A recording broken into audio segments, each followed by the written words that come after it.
Hello friends, आज आप संस्कृत में एक नवो टॉपिक शुरू करिए।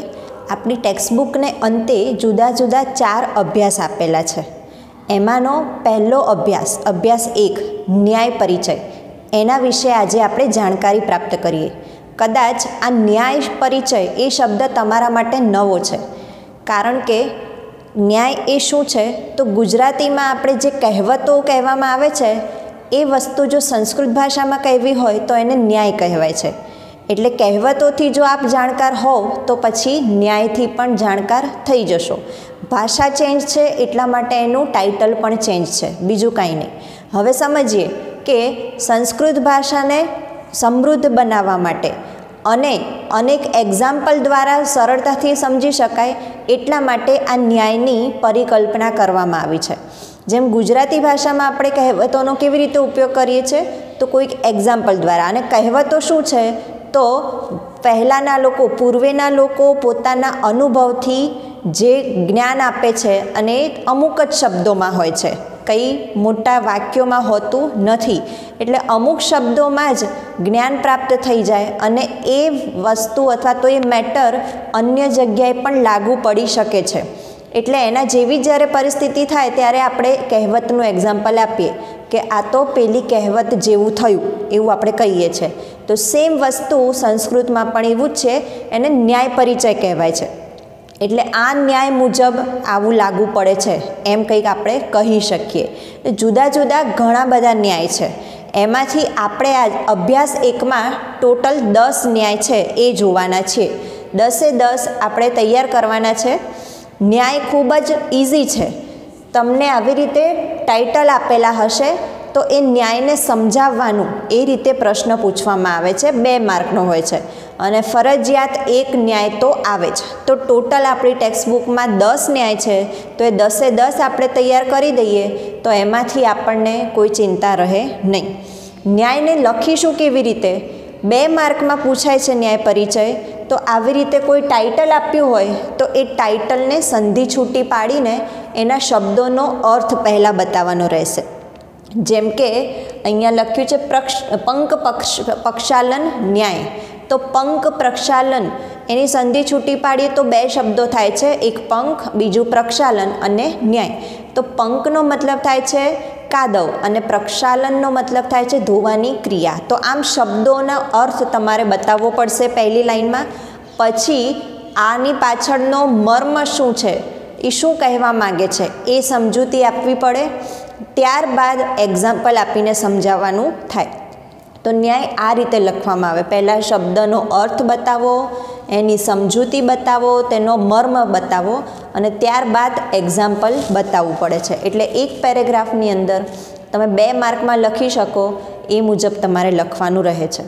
તો જોઈએ, પહેલા ન્યાયથી આપણે શરૂ કરીએ છીએ। પહેલા ન્યાયનું નામ છે સિંહાવલોકન ન્યાય। આ સિંહાવલોકન શબ્દથી તમે જાણકાર હશો। સિંહ અને અવલોકન, સિંહાવલોકન। સિંહ કેવી રીતે અવલોકન કરે છે? तो सिंह જ્યારે પણ જંગલમાં રાજા તરીકે ફરવા નીકળ્યો હોય છે, બધી તપાસ કરવા નીકળે છે, ત્યારે પહેલાં આગળ પણ જુએ છે અને આગળ જતાં જતાં પાછળ વળીને પણ જુએ છે ક્યારેક। એટલે એ સિંહની આદત છે। જેમ આગળ વધતી વખતે આગળ જ જુએ છે, સાથે સાથે એ 2 ડગલા પાછળ શું છે એની પણ દરકાર રાખે છે। तो आ जे प्रक्रिया थई एने कहेवाय सिंहावलोकन न्याय। हवे आ शा माटे जरूरी छे? तो आपणी प्रगति माटे पण जरूरी छे के आपणे जेम जेम जीवन में आगळ वधीए छे पण पाछळ वळीने पण क्यारेक जोवुं पड़े छे। तो पाछळ वळीने जोवाथी आपणने वधु समज पण प्राप्त थाय छे, कोईक नवुं एक्जाम्पल प्राप्त थाय छे, ज्ञान प्राप्त थाय छे। अने मात्र आगळ ज नहीं परंतु आपणी पाछळ पण शुं थई रह्युं छे एनो पण आपणने ख्याल आवे छे। एटले आपणी दृष्टि एवी केळववानी छे आपणे सिंहनी जेम। सिंह हमेशा आगळ होय तेम छतांय क्यारेक क्यारेक पाछुं वळीने जोवे छे, तो आपणे पण आगळ जता जता पाछुं वळीने थोड़ुं जोवुं जरूरी छे। आ एक्जाम्पल तमे कोईपण जग्याए लागू करी शको छो। विद्यार्थीओनी मेटरमां पण लागू करी शकाय, आपणा जीवननी मेटरमां लागू करी शकाय। विद्यार्थीओ केवी रीते? तो जेम जेम 1 बाय 1 धोरणमां आगळ वधे छे, पाछळनुं कशुं एने भूलवानुं नथी। જે તમે પાછલા વર્ષોમાં શીખી ચૂક્યા છો એનો સંદર્ભ બનાવીને હજુ આગળ વધુને વધુ જ્ઞાન પ્રાપ્ત કરવાનું છે. એટલે અત્યારે જ્યાં છે એ જ યાદ રાખવાનું, પછી પાછળના ધોરણોનું આપણને યાદ ન હોય તો ચાલે એવું નહીં. કારણ કે પાછળથી જે મતલબ કે પૂર્વેથી આપણને જે જ્ઞાન હતું એને ધ્યાનમાં લઈને એમાં વધારો કરીને આગળ વધવાનું છે. એટલે આ પ્રકારની સમજણ આપણને સિંહાવલોકન ન્યાયમાંથી પ્રાપ્ત થાય છે. સિંહનું અવલોકન, સિંહ જે રીતે અવલોકન કરે છે આગળ જતાં પાછળ વળીને પણ જુએ છે, એમ આપણે પણ એક વિદ્યાર્થી તરીકે પણ જોવાનું છે અને આપણું જીવન સમૃદ્ધ બનાવવા એક માણસ તરીકે પણ આપણે ક્યારેક પાછળ વળીને જોવું જોઈએ. મતલબ કે પાછલી જિંદગીમાં, પાછલા સમયમાં આપણે શું કર્યું, શું એમાંથી આપણે શીખવા જેવું છે, શું ભૂલ હતી, આ બધું આપણે ધ્યાનમાં રાખવા જેવું છે. તો આ હતો સિંહાવલોકન ન્યાય. બીજો જોઈએ પંક પ્રક્ષાલન ન્યાય. તો પંકનો મતલબ થાય છે કાદવ અને પ્રક્ષાલન એટલે ધોવાની ક્રિયા. તો જ્યારે પણ કોઈ વ્યક્તિ કાદવમાં પડે છે અથવા તો એનો પગ કાદવમાં પડે છે તો શું કરે, એ પાણીથી ધોઈ નાખે તો પછી કાદવ બધો નીકળી જાય છે, એટલે કે એ વ્યક્તિ સ્વચ્છ થઈ શકે છે. આ પંક પ્રક્ષાલન ન્યાયની સમજૂતી. પણ હવે ધ્યાન શું રાખવાનું છે, તો ખબર છે કે કાદવવાળું હોય તો પાણીથી સાફ કરીએ તો સાફ થઈ જાય, તો પછી લોકો એકદમ ચિંતા મુક્ત થઈ જાય છે કે ભલે કાદવમાં પડ્યો છે પગ, પાણી તો છે ને, પાણીથી આપણે સાફ કરી લઈશું. એટલે શું થયું, બેફિકરાઈથી ચાલે, એટલે ધ્યાન રાખતા નથી. ગમે ત્યારે કાદવમાં પડી જઈશું કંઈ વાંધો નહીં, કારણ કે એનો ઉપાય હાજર છે. તો ડૉક્ટરની આપણે આપણા હેલ્થની મેટરમાં જોવા જઈએ તો એમાં પણ એવું થાય ક્યારેક કે મને કંઈ પણ થાય, કોઈ બી રોગ થાય, વાંધો નહીં, દવાઓ તો છે ને હાજર, દવાથી મટી જશે. તો આ બેફિકરાઈવાળી આપણી બાબત થઈ કે આવી રીતે ન જીવવાનું હોય. ભલે આપણને ખબર છે કે કાદવમાં પડેલો પગ આપણે સ્વચ્છ કરી શકીશું, તેમ છતાંય આપણે ધ્યાન જેટલું રાખીએ એટલું સારું. હાથે કરીને આપણો પગ કાદવમાં પડવો જોઈએ નહીં. એ રીતે જો આપણને અત્યારના જમાનામાં દવાઓ ઉપલબ્ધ છે તો શરીર માટે આપણે સભાન થવાનું જ નહીં એવું નહીં. શરીર માટે આપણે સભાન અવસ્થામાં જ જેટલો પ્રયત્ન થાય એટલો હેલ્ધી રહેવાનો ટ્રાય કરવો જોઈએ, જેથી આપણે દવાની જરૂર પડે નહીં. જ્યારે અમુક લોકોને એવું હોય છે કે દવાઓ તો છે જ, તો હું ગમે તેટલી બીમાર પડી જાઉં, મને દવાથી સારું થઈ જશે, એટલે એ લોકો પોતાની જાતનું ધ્યાન રાખતા નથી. બીજું એક્ઝામ્પલ કે મચ્છર, ક્યાંક જો પાણી ભરાયું હોય ખાબોચિયું, ત્યાં મચ્છરોનો ઉપદ્રવ વધી જાય છે અને એનો કોઈ ઉપાય કરતા નથી, એટલે મચ્છર વધવા દે છે. અને પછી શું કરે, જ્યારે મચ્છર વધે છે ત્યારે મચ્છરને મારવાની દવાનો છંટકાવ કરે છે. પછી લોકો મચ્છરના ત્રાસથી મુક્ત થાય છે. પણ એવું નથી વિચારતા કે આપણે આ જે ખાબોચિયું છે ભરાવા જ શા માટે દેવાનું. જ્યારથી ભરાવાનું શરૂ થાય ત્યારથી જ આપણે એનું પાણી દૂર કરી દઈએ તો મચ્છર આવે જ નહીં અને તો આપણે દવાની છાંટવાની જરૂર પડે જ નહીં. પણ નહીં, એટલે લોકો જો બેફિકરાઈથી જીવન જીવે છે તો આવું કે જે થતું હોય થવા દો, પાછળથી આપણને એનો રસ્તો ખબર છે ને તો આપણે એને સોલ્વ કરી લઈશું. એટલે આવો નજરિયો આપણે રાખવાનો નથી. તો એનાથી વિરુદ્ધ વિચારવાનું છે કે બને ત્યાં સુધી આપણે પ્રોબ્લેમને ઊભો જ ના થવા દઈએ. પ્રોબ્લેમ ઊભો થાય પછી એનું સોલ્યુશન લાવવાનો પ્રયત્ન કરવો પડે, એના કરતાં પ્રોબ્લેમ થાય જ નહીં તો કેવું સારું. આપણી ઉર્જા બચી જાય છે, આપણો સમય બચી જાય છે, આપણી તાકાત બચી જાય છે. તો આ ન્યાયમાંથી આપણે એ સમજવાનું છે કે બેફિકરાઈપૂર્વક જીવન જીવવું જોઈએ નહીં. આપણને ખબર છે કે આનું સોલ્યુશન આવું છે તો પ્રોબ્લેમ ભલે થાય, એવું નહીં. આપણે પહેલેથી જ એવી રીતે જીવીએ કે આપણી લાઈફમાં પ્રોબ્લેમ આવે નહીં. કાદવમાં આપણે પડીએ નહીં એનું પહેલેથી જ ધ્યાન રાખીએ, ખાબોચિયું ભરાય જ નહીં એનું પહેલેથી ધ્યાન રાખીએ, અને આપણું શરીર સ્વસ્થ રહે તો આપણે દવાની જરૂર પડવી જ ના જોઈએ, એ મુજબ આપણે પહેલેથી ધ્યાન રાખીએ. તો એવું આ ન્યાયમાં દર્શાવવામાં આવ્યું છે. ત્યારબાદ જોઈએ વૃદ્ધ કુમારી વાક્ય ન્યાય. શબ્દ ઉપરથી તમને ખ્યાલ આવશે કે વૃદ્ધ કુમારી, કુમારી એટલે કુમારિકા, કુંવારી, અને વાક્ય એના દ્વારા બોલાયેલું વાક્ય. તો ખૂબ જ સરસ આ ન્યાય છે સમજવા જેવો કે કોઈ વૃદ્ધ સ્ત્રી છે જેના લગ્ન થયા નથી એટલે એને કુમારિકા કહેવાય, કુંવારી. પણ વૃદ્ધ છે, મોટી ઉંમરે પહોંચી ગઈ છે, અને એની આગળ ભગવાન એમ કે માગો, જે વરદાન માગવું હોય માગો, હું તમને આપીશ, પણ એક જ વાક્યમાં, એટલે કે એક વાક્ય જ મને મારી આગળ માગો, હું આપીશ. તો હવે વૃદ્ધ છે કુમારી એ એટલું ચપળતાપૂર્વક, હોશિયારીપૂર્વક વિચારે છે અને કયું વાક્ય બોલે છે એ આપણા માટે યાદ રાખવા જેવું છે. તો કોઈ વૃદ્ધ કન્યાને ભગવાન કોઈ વરદાન માગવાનું કહે તો એ શું કહે છે? એનું વાક્ય આ મુજબ છે કે મારા પુત્રો સોનાની થાળીમાં ઘી અને દૂધથી યુક્ત એવો ભાત ખાય એવું મને વરદાન આપો. ફરીથી કયું વાક્ય એ બોલે છે? મારા પુત્રો સોનાની થાળીમાં દૂધ અને ઘીથી યુક્ત એવો ભાત ખાય. ખ્યાલ આવ્યો? એક વાક્ય, એક જ વરદાન એને માગવાનું કહેવામાં આવ્યું છે. તો કુમારીએ શું માગી લીધું?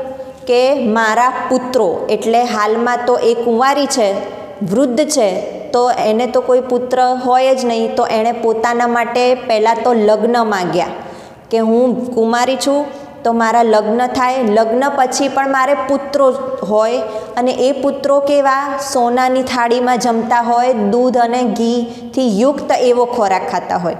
તો એમાં આપણે સમજવા જઈએ તો એણે બધું જ માંગી લીધું પોતાનું, કે અત્યારે વૃદ્ધાવસ્થાએ પહોંચી છે તો શું કહેવાય કે લગભગ મરવાની તૈયારી છે, એ લગ્ન કર્યા નથી, એ કુંવારી છે, તો એણે શું માગ્યું કે મારા પુત્રો, હવે પુત્રો ક્યારે થાય? જ્યારે એ લગ્ન કરે તો એના લગ્ન પણ થશે, એનું આયુષ્ય પણ થોડું વધશે, કારણ કે એના પુત્રોનો જે સંસાર છે એને પણ એ જોવાની છે.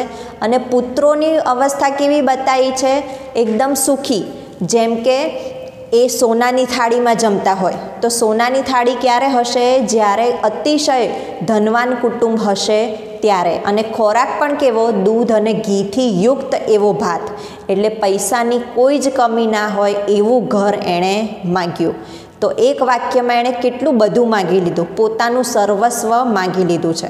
તો આ બુદ્ધિ ચતુરાઈની વાત આવી વૃદ્ધ કુમારી વાક્ય ન્યાયમાં, કે જે આપણી પાસે નથી અને એવી પરિસ્થિતિ થાય છે કે ઘણું બધું નથી પણ માગવાનું તો એક જ છે, તો પછી આપણે આપણી ચતુરાઈ આ મુજબ વાપરવાની છે કે એક વાક્યને એવી રીતે ગોઠવીને બોલીએ કે એકની અંદર પણ બધું જ મળી જાય. એટલે વૃદ્ધ હતી તો એને લગ્ન માંગ્યા, એના પુત્ર થાય એવું માગી લીધું, પુત્ર મોટા થાયને સોનાની થાળીમાં જમે, એટલે કે ખૂબ જ ધનવાન એમનું ઘર હોય.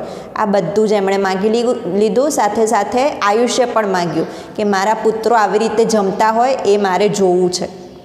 એટલે આ ખૂબ જ ચપળતાપૂર્વક એણે માગી લીધું. તો આવું જ્યારે થાય ત્યારે આ ન્યાય લાગુ પડે છે એમ કહી શકાય. એટલે આમાં ચપળતા બતાવી છે, હોશિયાર કેવી રીતે કહેવાય એ કહેવામાં આવ્યું છે.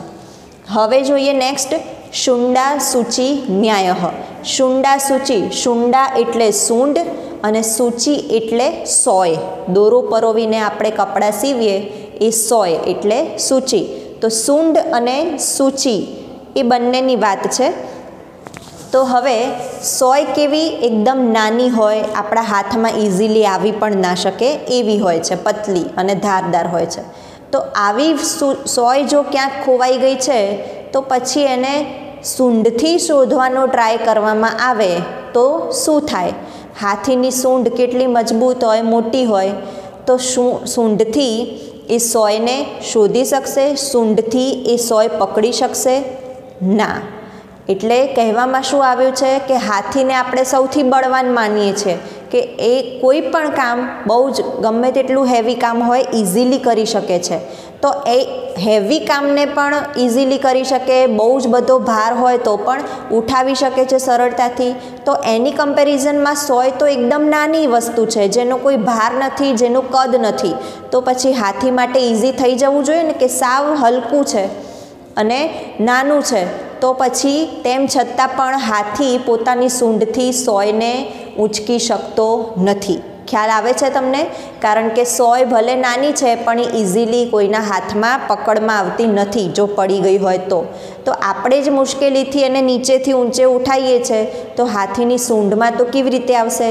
એટલે કહેવાનો મર્મ એ છે કે દેખીતી રીતે બહુ જ સહેલું કામ છે, તો એના માટે પછી બળની જરૂર નથી, કારણ કે બળની જરૂર જે બધી જગ્યામાં પડે એવું હોય નહીં. એટલે જે મુજબ જેવી જરૂરિયાત હોય એવું આપણે આપણા કાર્યને એપ્લાય કરવું પડે. તો નાનકડી સોય શોધવા માટે ક્યારે હાથીની સૂંઢ વપરાય નહીં. હાથીની સૂંઢ ક્યારે વાપરીએ? જ્યારે બહુ મોટા મોટા હેવી વજન ઉચકવાના હોય ત્યારે. તો હાથી સોયને નીચેથી માટીમાંથી ઉચકવાનો ગમે તેટલો પ્રયત્ન કરશે પણ એ સફળ થવાનો નથી. તો આપણી લાઈફમાં પણ એવું જ છે કે આપણે એવું માની લઈએ છીએ કે આ તો બહુ સહેલું છે, બહુ સહેલું છે, તો બહુ જલ્દી થઈ જશે, પણ ક્યારેક એવું ના પણ થાય. જે બહુ સહેલું લાગે છે એ કામ આપણા માટે ક્યારેક અઘરું થઈ જાય છે. એટલે એને સોલ્વ કરવાનો રસ્તો બીજો શોધવો જોઈએ. બધી વસ્તુને આપણે બળથી પ્રાપ્ત કરી શકીએ નહીં, ક્યારેક આપણે એના માટે બુદ્ધિ પણ વાપરવી પડે છે. એટલે કયા સાધનનો ક્યાં ઉપયોગ કરવો એ આપણામાં સૂઝ હોવી જરૂરી છે. તો એ દર્શાવવા માટે આપણે આ સુંડા સૂચિ ન્યાય વાપરી શકીએ. નેક્સ્ટ ન્યાય છે સૂચિ કટાહ ન્યાય. સૂચિ એટલે સોય આપણે જોઈ ચૂક્યા, અને કટાહ એટલે કઢાઈ, લોખંડની કઢાઈ. તો હવે કોઈ વ્યક્તિ જે આ બધી વસ્તુઓ બનાવે છે લોખંડની, તો એને સોય પણ બનાવવાની આવી છે અને એને કઢાઈ પણ બનાવવાની આવી છે. આ બે વસ્તુ સાથે બનાવવાની આવી છે. તો એ વ્યક્તિ શું કરશે? સૌથી પહેલાં ઇઝી વસ્તુ બનાવે, નાની, ઝડપથી પતી જાય એવું કાર્ય કરશે. એટલે એ પહેલાં સોય બનાવશે, ત્યારબાદ મોટી વસ્તુ કે જેમાં વધુ સમય જાય છે એટલે કઢાઈ, એ પછી બનાવશે. એટલે સૂચિ કટા ન્યાયથી શું આપણે સમજવાનું છે કે ઘણું બધું ભેગું થાય કામ, ત્યારે સૌથી પહેલાં ઝડપથી પતે એવું નાનું અને સહેલું કામ પતાવવું જોઈએ, એના પછી અઘરું કામ હાથમાં લેવું જોઈએ, અથવા તો જેમાં વધુ સમય લાગવાનો છે એ કામ પછીથી હાથમાં લેવું જોઈએ. એટલે કામની ગોઠવણી આપણે કેવી રીતે કરવી એ આ ન્યાય દ્વારા ખ્યાલ આવે છે. તો આનું એક્ઝામ્પલ તમારા માટે એકદમ બેસ્ટ એક્ઝામ્પલ થઈ શકશે કે વિદ્યાર્થીઓના હાથમાં ક્વેશ્ચન પેપર આવે છે ત્યારે વિદ્યાર્થીઓ પહેલાં શું લખે? જે જવાબો ખૂબ સરસ આવડે છે એ લખી નાખે. પછી જે નથી આવડતા અથવા તો જેમાં વાર લાગવાની છે, થોડું વિચારવું પડે એમ છે, એવા જવાબો એ પછીથી લખે છે. તો આ એક સારી બાબત થઈ કે આપણને પ્લાનિંગ ખબર હોવી જોઈએ. બધું જ ભેગું થાય તો પહેલાં શું કરવું, પછી શું કરવું એ આપણને ખ્યાલ હોવો જોઈએ. બધું એક સાથે તો થવાનું જ નથી. તો આપણે શાંતિથી વિચારી લેવું જોઈએ કે પહેલાં જે ફટોફટ પતી જાય છે એવું કાર્ય કરીએ, પછી જેમાં વધુ સમય લાગે છે એ કામ પછીથી કરીએ. તો આ ન્યાય માટે આ સૂચિ કટાહ ન્યાય આવી સમજૂતી માટે આપણે વાપરી શકીએ કે પહેલાં સરળ કામ પતાવી દો અને ત્યારબાદ કમ્પેરેટિવલી અઘરું કામ. ત્યારબાદ જોઈએ આપણે જલબિંદુ નિપાત ન્યાય. જલબિંદુ નિપાત, જલ એટલે પાણી, બિંદુ એટલે ટપકું, નિપાત એટલે પડવું. પાણીના ટપકાનું પડવું, પાણીનું બિંદુ પડે ક્યાંથી? ઘડામાંથી. હવે માની લો કે એક ઘડો છે જે કાણો છે, જેને ભરવાથી નીચેથી ટપ ટપ કરીને એક એક ટીપું બહાર પડે છે, એવો કાણો ઘડો છે. તો હવે એમાં ભલે આખો ઘડો આપણે ભરીને પાણી ભર્યું છે પણ ટપકે પણ છે સાથે સાથે, તો ક્યારેક ને ક્યારેક તો એ ઘડામાંનું પાણી ખાલી થઈ જશે ને, કારણ કે એક એક ટીપું બહાર નીકળી રહ્યું છે. તો અહીંયા એક્ઝામ્પલ એ છે આપણે સમજવાનું કે આપણી પાસે ઘણી બધી સંપત્તિ હોય અને આપણે એમ માનીએ કે હવે તો હું જે ઈચ્છું એ કરું, જેટલું ઈચ્છું એટલી સંપત્તિ વાપરી શકું છું, મારે તો ક્યાં ચિંતા છે, બહુ જ બધા રૂપિયા છે મારી પાસે. તો એક દિવસ આમ કરીને એ વાપરી નાખશે વ્યક્તિ, આપણે વાપરી દઈશું તો એક દિવસ આપણા પૈસા પણ ખૂટી જવાના છે. પાણીનો ઘડો જેમ ટીપું ટીપું ટીપું બહાર ટપકતું હોય તો ઘડો પણ આખો ખાલી થઈ જાય એક સમય. એ જ રીતે આપણી પાસે ગમે તેટલી સંપત્તિ હોય, ગમે તેટલા રૂપિયા હોય, આપણે બેફામ વાપરીશું અને એમાં કોઈ વધારો જ નહીં કરીએ તો પછી ક્યારેક ને ક્યારેક તો એ પૈસા પણ ખૂટી જવાના છે. એટલે બે વસ્તુ આપણે સમજવાની છે કે વેડફાટ થવો જોઈએ નહીં. ભલે આપણને એવું લાગે કે ટીપું જ વપરાયું છે ને, ટીપું ટીપું જ નીકળે છે ઘડામાંથી, તો ચાલે, કારણ કે ઘડો આવડો મોટો છે, એમાંથી ટીપું ટીપું નીકળે તો કંઈ વાંધો નહીં. પણ ના, વાંધો આવે છે. ભલે અત્યારે હાલને હાલ પાણી ખાલી નહીં થાય, પણ આ જ પરિસ્થિતિમાં એ લાંબો સમય રહેશે તો પછી ઘડાનું પાણી ખાલી થઈ જવાનું છે. સેમ વસ્તુ, કોઈ ઉડાઉ દીકરો છે અને એના પપ્પા ખૂબ જ શ્રીમંત છે, ઘણા બધા રૂપિયા છે, તો એ દીકરો એમ વિચારે છે કે મારે કમાવાની ક્યાં જરૂર છે, મારા પપ્પા પાસે તો આટલા બધા રૂપિયા છે, હું એશ કરીશ તોય પૈસા પૂરા નહીં જ થાય. અને આવું વિચારીને માત્ર પૈસા વાપરે જ છે, પૈસામાં વધારો કરતો નથી, એ નવા પૈસા અંદર ઉમેરતો નથી. તો એક દિવસ એની બધી સંપત્તિ ખલાસ થઈ જાય. એટલે આપણે કાં તો વેડફાટ બંધ કરવો જોઈએ, અને જો વાપરવું જરૂરી જ છે તો પછી અંદર યોગ્ય સમયે નાખવું પણ જરૂરી છે. ઘડામાં આપણે પાણી નાખતા જ રહીએ તો ભલે ટીપું ટીપું નીકળે, પણ પછી ખાલી નહીં થાય. એટલે બને ત્યાં સુધી વેડફાટ કરવો જ નહીં, પણ જો વાપરવાનું આવે જ છે તો એમાં ઉમેરો પણ થવો જોઈએ, ચાહે પાણીના ઘડાની વાત હોય, ચાહે એ સંપત્તિની વાત હોય. એટલે યોગ્ય સમજીને આપણે સંપત્તિ વાપરવી જોઈએ, અને વાપરવી પડે એમ છે તો પછી સાથે સાથે આપણે પૈસા કમાવવા પણ પડે અને અંદર ઉમેરો કરતો પણ રહેવો પડે, નહીંતર એકના એક દિવસે બધું ખલાસ થઈ જશે. નેક્સ્ટ જોઈએ દેહલી દીપક ન્યાય. દેહલી એટલે ઘરનો ઉંબરો અને દીપક એટલે દીવો. તો દીવાની વાત છે. હવે અંધારું છે તો રૂમની અંદર આપણે દીવો મૂકીશું તો એ રૂમને પ્રકાશિત કરશે, રૂમમાં અજવાળું લાવશે દીવો. પરંતુ દીવાને એવી જગ્યાએ મૂકીએ કે ઉંબરો, ઘરનો ઉંબરો હોય. ઉંબરો એટલે શું કહેવાય કે અંદર આપણું ઘર અને બહાર ફળિયું, એ બંને વચ્ચે દરવાજો હોય, દરવાજાનો જે પથ્થર હોય એને આપણે ઉંબરો કહીએ. તો રૂમની અંદર રાખેલો દીવો હશે તો એ માત્ર રૂમને પ્રકાશિત કરશે, બીજા કોઈને નહીં. પરંતુ ઉંબરા ઉપર દીવો મૂકીશું ને તો અડધો પ્રકાશ એનો રૂમમાં પણ આવશે, જ્યારે અડધો પ્રકાશ રૂમની બહાર ફળિયામાં પણ આવશે. એટલે એક દીવાથી બે કામ આપણે સિદ્ધ કરી શકીએ. તો કોઈ પણ કાર્યને આ રીતે સમજવું જોઈએ કે એક વસ્તુ આપણે બે રીતે કેવી રીતે વાપરી શકીએ. તો માત્ર રૂમમાં રાખવાથી રૂમને જ અજવાળું આપશે, ફળિયામાં તો અંધારું જ રહેશે. એના કરતાં ઉંબરા પર મૂકીએ તો અડધો પ્રકાશ બહાર ફળિયામાંય દેખાય અને અડધો પ્રકાશ રૂમની અંદર પણ દેખાય. તો આમ એક દીવાથી બે કાર્ય આપણે સિદ્ધ કરી શકીએ છીએ. આનું એક્ઝામ્પલ બીજું એ આપી શકાય કે માની લો કોઈ વિદ્યાર્થી છે, એ શાળામાં સાયકલ લઈને આવે છે, પોતાની શાળાએ આવવા જવા માટે સાયકલનો ઉપયોગ કરે છે. તો સાયકલનો હવે શું ઉપયોગ હોઈ શકે? તો એક તો આપણે એને આવન જાવન માટે વાપરી શકીએ છીએ, આપણા પગ ઓછા દુખે, આપણો સમય બચી જાય. એટલે ચાલવાના બદલે આપણે સાયકલ લઈને જઈએ તો આ બચત થાય. અને બીજું, સાયકલિંગ કરવાથી કસરત પણ થાય ને, આપણું શરીર સારું રહે છે, કસરત થાય છે. તો હવે વિદ્યાર્થીને શાળામાં સાયકલ લઈને આવવાનું છે તો એ એવો સમય સેટ કરે કે જેમાં એ ખાધાના થોડા સમય પછી સાયકલ લઈને આવે. તો સાયકલથી એનું જે સ્કૂલમાં આવવાનું કાર્ય છે એ તો સિદ્ધ થઈ જ જશે, સાથે સાથે એણે ખાવાના થોડા સમય પછી સાયકલ ચલાવી તો એ કસરત પણ થઈ જશે. એટલે ખાવાનો સમય ધ્યાનમાં રાખીને થોડા ભૂખ્યા પેટે જો સાયકલ ચલાવીએ તો પછી એ આપણા શરીરને કસરત આપે છે. એટલે કસરતનું પણ કામ થઈ ગયું અને સ્કૂલ જવાનું પણ કામ થઈ ગયું. આમ એક સાયકલ ચલાવવાથી બે વસ્તુ આપણે પ્રાપ્ત કરી શકીએ, સ્કૂલે પણ પહોંચી શકીએ, સાથે સાથે આપણા શરીરની કસરત પણ થઈ જાય. તો એક કાર્યમાંથી જો બે ફળ પ્રાપ્ત થઈ શકતા હોય તો પછી આપણે એ મુજબ જ કાર્ય કરવું જોઈએ, જેમાંથી વધુને વધુ આપણને લાભ થાય. આમ થોડું વિચારીને કામ કરીએ એવું કહેવા માટે આ દેહલી દીપક ન્યાય વપરાય છે. નેક્સ્ટ જોઈએ માત્સ્ય ન્યાય. માત્સ્ય એટલે માછલી. આ ન્યાય પણ તમને ખબર જ હશે. સમુદ્રની માછલીઓની કે તળાવની માછલીઓની વાત કરીએ તો નિયમ છે કે મોટી માછલી એ નાની માછલીને ખાય, આ નિયમ છે. દરેક પોતાનાથી નીચું કોઈ હોય એની ઉપર રોફ જમાવવાનો પ્રયત્ન કરે છે, એની ઉપર પાવર જમાવવાનો પ્રયત્ન કરતું હોય છે. ક્યારે એની પરિસ્થિતિ ઊંચી છે, બીજાની નીચી છે ત્યારે. એટલે મોટી માછલીને જો ભૂખ લાગે તો એ નાની માછલીને ખાઈ જાય, પણ નાની માછલીને જો ભૂખ લાગે તો શું એ મોટી માછલીને ખાઈ શકશે? ના. કેમ? કારણ કે એ એટલી શક્તિશાળી નથી કે પોતાનાથી મોટા કદવાળી માછલીને એ ખાઈ શકે.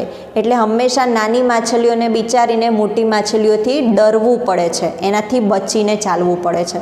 તો આપણા સમાજમાં પણ કંઈક એવું જ છે કે ઘણા બધા આગેવાનો હોય, બહુ ઊંચા પદ ઉપર હોય, અથવા તો જેમની નામના ઊંચી હોય છે, મોટા માણસો છે, એ લોકો પોતાના પાવરને લીધે કહેવાતા નાના માણસો ઉપર હક જતાવે છે, સત્તા જતાવે છે, અને નાના માણસો કંઈ કરી શકતા નથી કારણ કે એમની પાસે એવો કોઈ પાવર નથી. આટલા માટે નાના માણસોએ મોટા માણસથી ક્યારેક ડરીને રહેવું પડે છે, અથવા તો એ જે કહે એમ કરવું પડે છે. એટલે આપણા માનવ સમાજમાં પણ આવું જોવા મળે છે કે જેનું બળ વધારે છે, જેની નામના વધારે, જેની જોડે પૈસો વધારે છે, એ કમ્પેરેટિવલી નીચી પરિસ્થિતિવાળા માણસો ઉપર પણ હક જમાવવાનો પ્રયત્ન કરે છે. એટલે આ મુજબ જ્યારે વાત આપણે કહેવા માગતા હોઈએ તો માત્સ્ય ન્યાયનો ઉપયોગ કર્યો એવું કહેવાય. હવે જોઈએ પિષ્ટ પેષણ ન્યાય. પિષ્ટ એટલે દળેલી વસ્તુ અને પેષણ એટલે દળવાની ક્રિયા. પિષ્ટ એટલે દળેલી વસ્તુ અને પેષણ એટલે દળવાની ક્રિયા. હવે કોઈ વસ્તુને આપણે દળી નાખી છે, મતલબ કે લોટ તૈયાર કર્યો છે, તો શું એ લોટને ફરીથી દળવાનો હોય ક્યારે? ના. એ દાળ કે ઘઉં, ચોખા, કંઈ પણ જે આપણે દળવા માગીએ છીએ એ અનાજ આખું હોય, અનાજ કે કઠોળ આખું હોય તો એને દળીએ છીએ. ઓલરેડી દળાઈ ચૂક્યું છે, એનો લોટ બન્યો છે, તો એ લોટને શું આપણે ફરીથી દળાય? ના. એમાં કોઈ જ ફેર પડતો નથી. લોટને દળવાથી લોટ જ મળે છે અને કંઈ ચેન્જ થતું નથી. આપણો સમય વેડફાય છે, આપણી શક્તિ વેડફાય છે, ક્યારેક આપણા પૈસા પણ વેડફાય છે. તો લોટને ફરીથી દળાય નહીં. તો આપણું પણ અહીંયા આપણે જીવનમાં પણ કંઈક એ જ રીતે સમજવાનું છે કે એક કાર્ય થઈ ગયું છે પછી એને વારંવાર કરવાની જરૂર રહેતી નથી. કેટલાક લોકો શું કરે, સ્વચ્છતાના ખૂબ જ આગ્રહી હોય છે. ફોર એક્ઝામ્પલ, તો ઘર ચોખ્ખું હોય તેમ છતાંય વારંવાર ચોખ્ખું કરે. એક વખત કચરો વાળ્યો, પોતું કર્યું, પછી થોડી વારે વારંવાર એ સ્વચ્છ કરવાનો પ્રયત્ન કરે છે. તો એમાં સમય પણ જાય છે અને શક્તિ પણ વેડફાય છે. તો એવું ન કરતાં જે વસ્તુ ચોખ્ખી નથી એની પાછળ આપણે સમય બગાડીએ. માની લો કે ઘર આપણું ચોખ્ખું થઈ ગયું છે, તો પછી ઘરની બહારનું આંગણું એ બાકી છે, તો એને આપણે ચોખ્ખું કરવાનો પ્રયત્ન કરવો જોઈએ. એટલે કે જે વસ્તુ બાકી છે એની પાછળ સમય આપો, એની પાછળ તમારી શક્તિ આપો. જે થઈ ચૂક્યું છે એને વારંવાર એકનું એક રિપીટ કરવું જોઈએ નહીં. વિદ્યાર્થીઓ માટે પણ એ લાગુ પાડી શકાય કે એક્ઝામ આવે છે અને આપણને સિલેબસ ખ્યાલ છે, તો અમુક ચેપ્ટર્સ બહુ ઇઝી છે, જે આવડે જ છે આપણને, અને અમુક નથી આવડતા. તો જે આવડે છે એ જ વાંચ કરીશું તો કંઈ વધારે લાભ થવાનો નથી. એ તો આવડે જ છે, તો આવડતી વસ્તુને વારંવાર શું કરવા વાંચવું? જ્યારે હજુ ઘણું બધું એવું બાકી છે જે આપણને આવડતું નથી, તો એને વાંચવાનું ટ્રાય કરો, તો જે નથી આવડતું એ પણ આવડી જશે. તો આ રીતે તમારે વિચારવું પડશે કે એકનું એક કાર્ય વારંવાર ન કરતાં એક કામ પૂરું કરીને બીજું કામ શરૂ કરવું જોઈએ, જેથી આપણા બધા કાર્યો પતી પણ જાય, આપણો સમય ના વેડફાય, આપણી શક્તિ પણ ન વેડફાય. હવે છેલ્લો ન્યાય જોઈએ, કૂપ મંડુક ન્યાય. કૂપ એટલે કૂવો અને મંડુક એટલે દેડકો. આ ન્યાયથી પણ તમે બધા જાણકાર હશો. કૂવામાંનો દેડકો, કૂવાની અંદર રહેલો દેડકો, એવું આપણે એક્ઝામ્પલ સાંભળ્યું હશે ક્યાંક. તો શું છે આ મેટર? તો કૂવાની અંદર રહેલો દેડકો છે એણે કૂવાની બહારની દુનિયા નથી જોઈ, કૂવો જ એની દુનિયા છે. એ એમ જ માને છે કે આટલું જ મારું સર્વસ્વ છે, આના સિવાય કંઈ દુનિયા જ નથી. તો એ એટલામાં જ જીવે છે, એટલામાં જ મરી જાય છે. એની માનસિકતા સંકુચિત થાય છે, બહારની દુનિયામાં શું છે એને ખબર જ નથી, એટલે સંકુચિત મગજનો થઈ જાય છે. જેટલું જાણે છે એટલું જ, અને બધું વધારાનું કંઈ જ નોલેજ પ્રાપ્ત થતું નથી. તો આપણે પણ એનું જેવું બનવાનું નથી. આપણા માણસોની વાત કરીએ તો કૂવામાંનો દેડકો બનવાની જરૂર નથી. ફોર એક્ઝામ્પલ, કોઈ વ્યક્તિ ગામમાં જન્મ્યું છે અથવા તો જે તે જગ્યાએ જન્મ્યું છે ત્યાં જ એ રહેવા માગે છે, ત્યાં જ આખી જિંદગી પસાર કરવા માગે છે, એનાથી બહાર નીકળવાનો પ્રયત્ન જ નથી કરતું. દુનિયા કેટલી મોટી છે, તો આપણે દુનિયાને જોવી પણ પડે, જોવી જોઈએ. નવી નવી દુનિયાઓ, નવી જગ્યાઓ આપણે જોઈશું તો આપણા જ્ઞાનમાં વધારો થશે, આપણું મગજ સંકુચિત નહીં રહે, આપણું માઇન્ડ ઓપન થશે, નવા નવા વિચારોનો અંદર સમાવેશ થશે, આપણું થિંકિંગ બદલાશે, આપણું જ્ઞાન બદલાશે અને એ રીતે આપણું ચારિત્ર પણ આપણે બદલી શકીએ છીએ. તો ચલો માની લો કે દરેક વ્યક્તિની પરિસ્થિતિ એવી નથી, આર્થિક પરિસ્થિતિ, કે એ દેશ વિદેશ ફરી શકે, પણ એના માટે જરૂરી એવી શિક્ષા તો પ્રાપ્ત કરી શકે ને, શિક્ષણ મેળવી શકે. સારું શિક્ષણ મેળવવાથી પણ તમે બહારની દુનિયા વિશે જાણકારી પ્રાપ્ત કરી શકો છો. ફોર એક્ઝામ્પલ, અત્યારે આપણે બધા અહીંયા જ છે સ્કૂલમાં જ, ગાંધીનગરમાં. ગાંધીનગરની બહાર ક્યારેય નીકળ્યા જ નથી આપણે, અને માની લો કે નીકળવાના પણ નથી કોઈક પરિસ્થિતિને લીધે, પરંતુ ગાંધીનગરની બહાર શું શું આવેલું છે એ તો આપણને ખ્યાલ હોવો જ જોઈએ, કે ગુજરાત કેવું છે, આપણો દેશ કેવો છે, દુનિયા કેવી છે, બધો ખ્યાલ હોવો જોઈએ. કેવી રીતે? ભલે આપણે આખી દુનિયા ફર્યા નથી, પરંતુ શિક્ષામાં તો આપણે ભણી શકીએ ને. આપણે એવું કંઈક વાંચન કરીએ, એવું કંઈ જોઈએ જેનાથી આપણને ઘરે બેઠા પણ ભાન થાય કે આપણી આસપાસની દુનિયા આવી નવી છે. જે હું રહું છું એટલું જ નહીં, એનાથી તો ઘણું બધું છે દુનિયામાં. ઘણા બધા જુદા જુદા પ્રકારના લોકો, જુદા જુદા પ્રકારની રીતભાત, જુદા પહેરવેશ, જુદા ભાષાઓ, જુદા કરન્સીના ફોર્મ્સ, ઘણું બધું જુદું જુદું છે. તો આવી રીતે આપણે કૂપમંડૂક બનવું જોઈએ નહીં. જ્યાં છે ત્યાં જ આપણી જિંદગી પૂરી કરીશું એવું નહીં વિચારવાનું. જેટલો ચાન્સ મળે એટલું આપણે ફરતું રહેવું જોઈએ, દુનિયાને ઓળખવી જોઈએ, આપણા જ્ઞાનમાં વધારો કરવો જોઈએ. જો દુનિયાને ફરી ન શકીએ તો શિક્ષાના માધ્યમથી તો આપણે દુનિયાને જાણી શકીએ છીએ. એક વખત શિક્ષા પ્રાપ્ત કરો તો તમારી સ્થિતિ સુધરી શકે છે, અને ત્યારબાદ તમે ફરી પણ શકો છો, જ્ઞાન પ્રાપ્ત કરી શકો છો. તો વિદ્યાર્થી મિત્રો, આ રીતે આપણે ઓવરઓલ ટોટલ 10 ન્યાય જોઈ ચૂક્યા છે. અભ્યાસ 1માં જે 10 ન્યાય આવેલા છે એ તમામ આપણે પૂરા કર્યા. એટલે આજે અહીં આપણો અભ્યાસ 1 પૂરો થાય છે. આ 10 ન્યાય તમારે તૈયાર કરવાના છે. ટાઇટલ આવડવું જોઈએ, ટાઇટલમાં રહેલા શબ્દોનો અર્થ શું થાય છે, એની સમજૂતી, અને સમજૂતી ઉપરથી એક એક્ઝામ્પલ એ આપણે લખવાનું રહે છે એક્ઝામમાં. તો અત્યારે તમારે આ સમજી લીધા બાદ આપણી ટેક્સ્ટબુકને અંતે જે અભ્યાસ 1 આપ્યો છે, બધા જ ન્યાય, એ વાંચી જવાના છે. મેં તમને ઉપરથી સમજૂતી આપી છે, પણ બુકમાં રહેલું સાહિત્ય એ આપણા માટે જરૂરી છે. એમાંથી એકવાર વાંચી જાઓ તો તમને વધુ ખ્યાલ આવશે, અને કેવી રીતે ન્યાય લખવો એના વિશે પણ તમને આઈડિયા આવશે. તો આશા રાખું છું કે તમને આ 10 ન્યાયમાં ખ્યાલ આવી ગયો હશે. Thank you.